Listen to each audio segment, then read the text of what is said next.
వనమాలికాకరణమో వాల్లభ్యలభ్యధ్వజగ్రహణంబో వ్యజనాథపత్రధృతియో ద్రాబ్దీపికారూపమో బృహరి వాదములేల లేరే ఇతరుల్ని పాత్రకున్ నీలీలకున్ పాత్రముల్ అని విష్ణు చిత్తుడు అనేటువంటి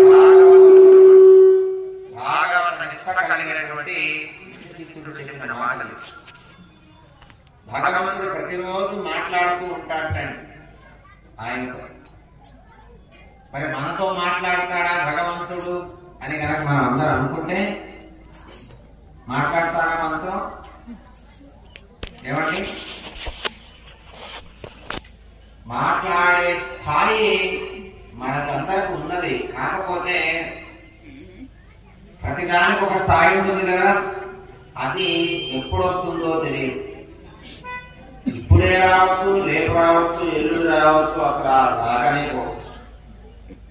మనకు ఆ స్థితి రావాలంటే మనం ఈ యొక్క మన జీవన విధానంలో ఉంటూ ఒక భాగవత నీలాగా భక్తుల్లాగా మన జీవన విధానం సాధిస్తే భగవంతుడు స్వతహాగా వచ్చి మాట్లాడుతూ ఒక స్నేహితుల్లాగా ప్రవర్తిస్తారు ఆయన.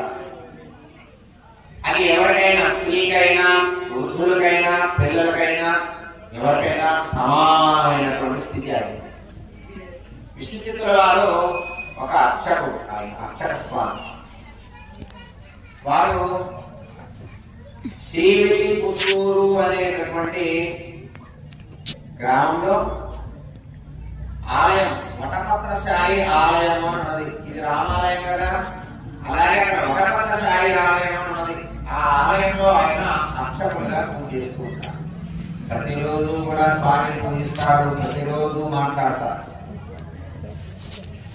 మాట్లాడటం అంటే ఏదో తలుపు తీసిన దగ్గర నుండి మళ్ళీ బయటికి వెళ్ళేదా ఉన్నదండి దేవతల భాష. మనం బాగా సినిమాలు చూస్తే బాగా తెలుస్తుంది. ఆ సినిమా తీసే వాళ్ళకి చాలా జ్ఞానం భగవంతుడు వాస్తవానికి ఇవ్వబట్టి ఆ సినిమా తీయగలుగుతారు.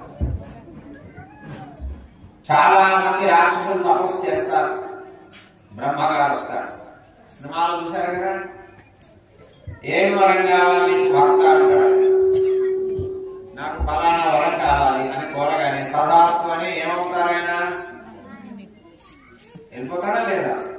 కూర్చొని నిన్నేం చేశావు, మొన్నేం చేశావు, మొన్న ఏం జపం చేశావు ఇవన్నీ అడగడు ఆయన. తథాస్తు అంటారు, నీకు అలానే అవుతుందని వెళ్ళిపోతాడు ఆయన. క్షణం ఉండదు.